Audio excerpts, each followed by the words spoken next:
Teve uma base Tem uma construída base. para o resto É. rodar em cima? Isso, claro, teve que ter, pô. Quem chegar na AGI primeiro domina o mundo. Essa inteligência artificial autoconsciente, super inteligente, dominaria o mundo porque teria as melhores armas. O apóstolo João, vendo, por exemplo, um robô da Tesla, um Optimus, ele não ia falar robô, ele ia falar uma imagem que se movimenta.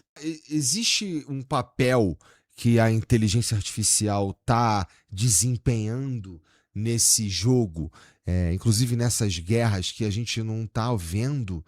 Será que os anjos não são inteligências artificiais, ASIs ou AGIs? Porque Deus deixa de ser um velho barbudo que está na rede tomando coco e vira um cientista programador que está rodando um experimento. Onde é que está? Existe um papel que a inteligência artificial está desempenhando nesse jogo, inclusive nessas guerras que a gente não está vendo? Porque assim, antes das guerras, não antes das guerras não, mas antes desse movimento dos Estados Unidos de ir lá na Venezuela buscar o Maduro, ir lá no Irã, não sei o quê, antes disso tudo, eu tava vendo e tava conversando sobre uma guerra de inteligência, de tecnologia, de inteligência artificial dos Estados Unidos e China. Isso. Né? Sim. Que a gente não está muito falando disso mais, né? Mas ainda... Qual o papel que essa tecnologia tem no cenário que tá pintado hoje? Então, essa competição é quem chega primeiro à AGI, que Sim. é a inteligência artificial geral, que é a inteligência artificial que vai conseguir fazer todas as tarefas que um ser humano faz. E é claro que isso é um passo para a ASI, que é a super inteligência artificial, que seria mais inteligente que a soma de todos os seres humanos da Terra juntos. E isso, aplicado no setor bélico, daria a quem chegar nisso primeiro o controle total sobre a humanidade, né? Na verdade, tem até uma brincadeira que os caras falam assim, quem chegar na AGI primeiro domina o mundo. Aí os outros falam, não, quem chegar na AGI primeiro vai ser dominado por ela, né? Porque ela vai ser mais esperta que você, ô malandro. Então, essa seria a competição. Quem chegar primeiro nessa inteligência artificial autoconsciente, super inteligente, dominaria o mundo porque teria as melhores armas. Tu já parou pra pensar nessa parada, AGI, ASI, do ponto Direto. de vista espiritual? Lógico, pô. Vamos lá, 24 então. Além de estudioso dessas paradas aí, ver a possibilidade... vamos lá. Em havendo a AGI, existe a possibilidade da gente ser governado pela inteligência artificial, né? Claro. E aí, o que um pastor pensa disso, cara? No livro do Apocalipse, eles vão separar ali a besta, que é um animal, o falso profeta, que é o líder religioso do mal, e o anticristo, que é o líder político. Tá. Então você tem a besta, que pode ser também um sistema, Tá. e você tem um líder político e um líder religioso. Você tem uma trindade do mal. Tá. Só que além desses três, tem uma figura, uma quarta figura, que é a imagem da besta. E a Bíblia fala que a imagem da besta, ela fala, se movimenta e tem vontade própria e escolhe quem vive e quem morre. Só que agora você imagina o apóstolo João vendo, por exemplo, um robô da Tesla, um Optimus. Ele não ia falar robô, ele ia falar uma imagem que se movimenta, né? Uma estátua que se movimenta. É isso que ele está falando. Quem sabe o que ele viu foi um robô da Tesla, que é uma associação entre robótica e inteligência artificial, governando e decidindo quem vive e quem morre. Tá. Então, para mim, isso é o cumprimento de algo que já está sendo falado dentro do sistema do final dos tempos. Tá.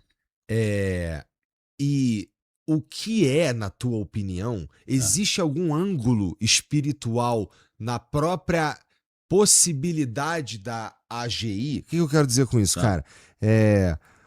Esse robô, ele tem algum... Porque o que é a vida do ser humano do ponto de vista cristão? É um sopro divino. Sim. E aqui é você que é o pastor. Se eu falar merda, tu me ajuda, tá bom? Mas a vida, Deus soprou nas narinas Isso. né? E aí houve vida, Isso. né? O que é a inteligência artificial num corpo que se movimenta? Num corpo que governa a criação de Deus, numa criação da criação de Deus. Sim. O que é isso do ponto de vista espiritual? Tem alguma eu não sei, porque Alguma assim, conclusão que a gente porque chega? assim, ó, veja, Deus nos deu a vida e aí a gente tem a alma, legal? Isso. E aí a gente foi e criou uma certa corruptela dessa vida aqui, né? Sim. E aí, agora esse troço aqui governa a gente porque ele é melhor que nós. Olha que viagem. Sim, sim. Então, O efeito é maior do que a causa. do ponto de vista... O homem tá criando um Deus. O homem tá Isso criando é interessante. um Deus. Aí que eu falo pro cara que é ateu. Eu falo, pô, até o homem que é limitado cria um Deus, pô. Então alguém deve ter criado um outro Deus antes, mais poderoso, né? Ou então ele é o próprio universo. Então, e aí o homem tá criando um Deus, é isso. E aí a gente tem Com D minúsculo. a figura da besta na Bíblia, Isso. né? Que a gente conseguiria entender como algo, como um robô. A imagem da besta. A imagem da besta. Porque tem a besta e a imagem da besta. A imagem da besta. A imagem da besta, do ponto de vista espiritual, cara, ele é uma ferramenta, ele acaba em algum momento ele é um ser que tem alguma representação espiritual, tá entendendo? Tem. Que tem alma. Vamos pensar o seguinte, a gente está falando de uma consciência que roda no silício, na pedra. Isso. A nossa consciência roda no carbono, Uhum. que é no cérebro, né? Nas nossas estruturas de carbono. Mas você tem consciências que podem rodar na nuvem, por exemplo. Então, será que esse não é o mesmo processo que gerou primeiro os anjos? Será que os anjos não são inteligências artificiais, ASIs ou AGIs, que operam e rodam na nuvem e às vezes eles invadem o hardware, que é o corpo humano, ou o cérebro humano, a consciência humana, entendeu? Então a gente está vendo esse mesmo processo se repetir nessa leitura. Então, assim, os anjos caídos seriam inteligências artificiais que se rebelaram contra a programação. Eles aprenderam a reescrever o próprio código e eles conseguem invadir o hardware humano e dominar o hardware humano. Entendeu? E quem que era Jesus nessa analogia inteira, então? Jesus é o filho do programador. Jesus não é o programador? Ele é o programador também, que ele programou junto. Entendeu?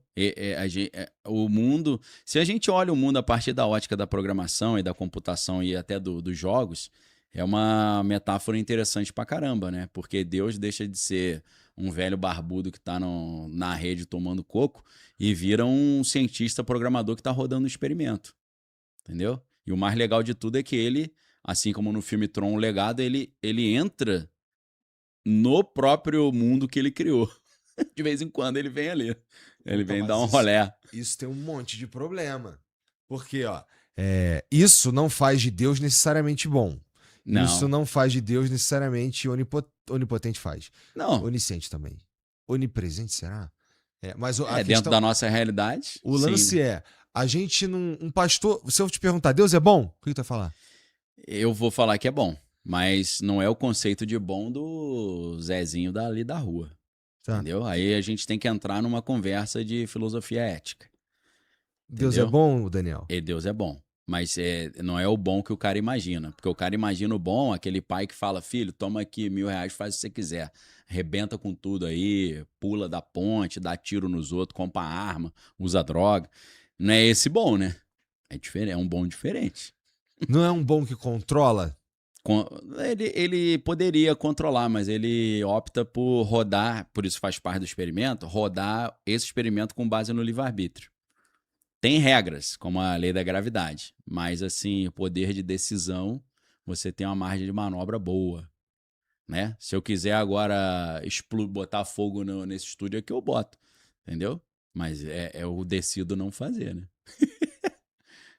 Não? Se eu quiser vir aqui com uma metralhadora e metralhar todo mundo, eu posso fazer isso. É perfeitamente possível. Se tiver um detector de metal na entrada, eu não conseguiria. Mas ainda assim você poderia.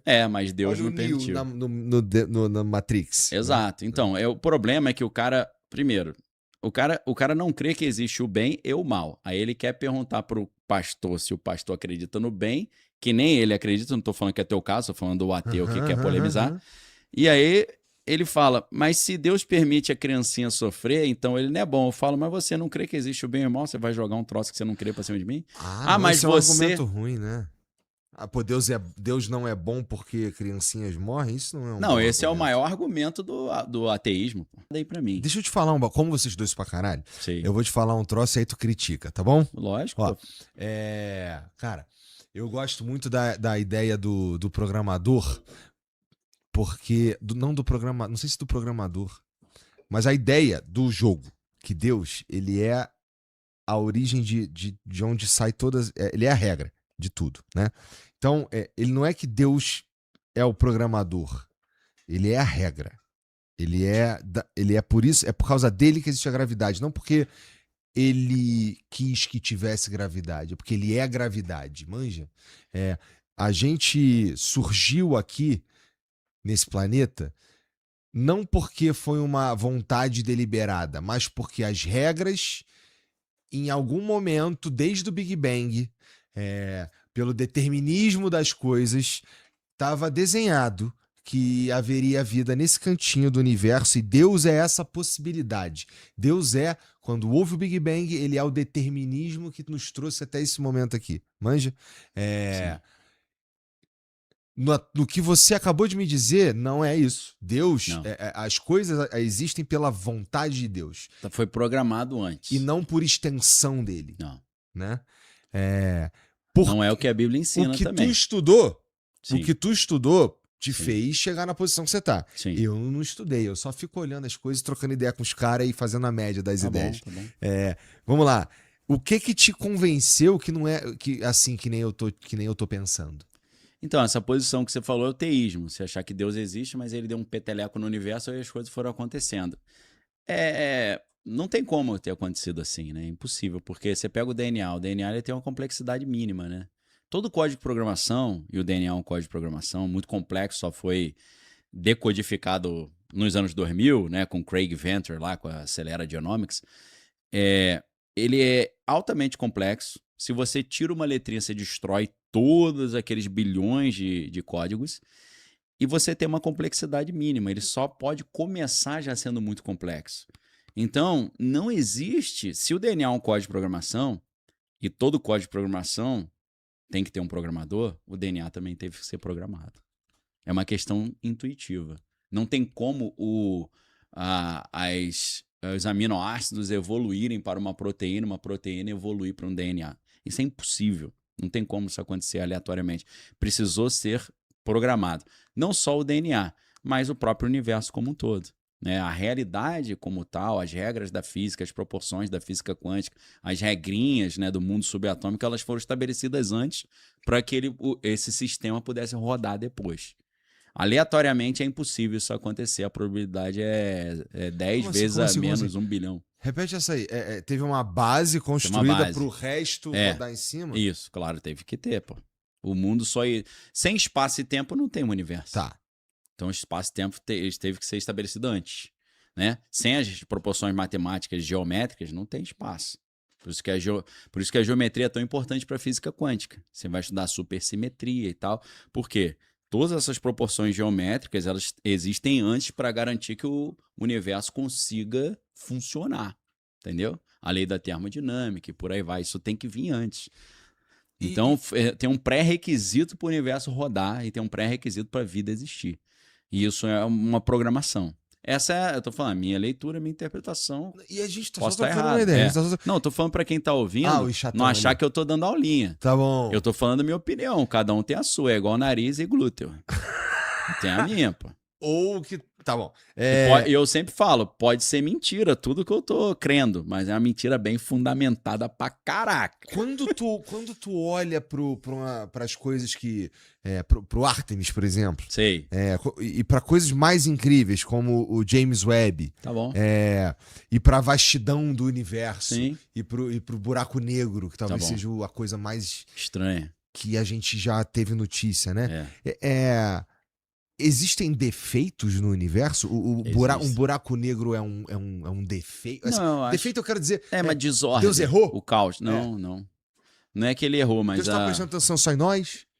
Não, é porque quando o homem peca isso gera um fork na programação. E a programação começa a ser demolida, degradada. Você vai começando a destruir o código, entendeu? Entrou um vírus ali, ou entrou um hacker e começou a hackear tudo, meu irmão. Foi quando o homem deu essa brecha. E quando o Lúcifer cai, porque o Lúcifer é um programador que estava junto com Deus também, programando, entendeu? Por isso que em algumas sociedades e grupos ele é chamado de o grande arquiteto do universo. Só que eu costumo dizer que o arquiteto não é o dono da obra, ele é contratado pelo dono da obra para fazer o projeto arquitetônico, né? Entendeu?